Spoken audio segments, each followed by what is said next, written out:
In that ancient village, he was a man of peace, a noble soul with a heart of gold, loved by all who knew him. His smile could light up the darkest of rooms, and his laughter was contagious, spreading joy to all who heard it. But fate, it seemed, had other plans for Kofi. One fateful day, as he journeyed to visit a friend in a nearby village, his life took a drastic turn. A wicked man, named Ajay, had beheaded the princess of the kingdom and was fleeing from the palace guards. In his desperation, Ajay stumbled upon Kofi, who was resting by the roadside, and placed the princess's head in Kofi's sack.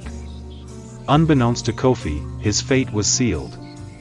The palace guards, hot on Ajay's heels, came across Kofi and accused him of the heinous crime. Despite his protests of innocence, Kofi was dragged to the palace, where the chief and elders awaited his arrival. The chief, blinded by rage and a desire for justice, ordered Kofi's execution. The villagers, fueled by fear and anger, watched in silence as Kofi was led to his death. And so, the noble man, who had lived a life of peace and kindness, was burned alive, his screams echoing through the village. But the story doesn't end there. Ajay, the wicked man, was consumed by guilt and regret. He had never intended for an innocent man to die for his crime, and the weight of his actions crushed him. The villagers, too, were filled with remorse, realizing too late that they had wrongly accused and punished a good man. The kingdom was forever changed by the event. The people lost trust in their leaders, and the once peaceful village was now plagued by suspicion and mistrust.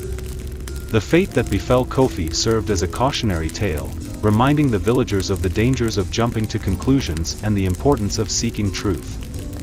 And so, the story of Kofi Nkrabia, the man who was wrongfully accused and executed, became a legend, told and retold for generations to come. A reminder of the devastating consequences of unchecked emotions and the importance of critical thinking.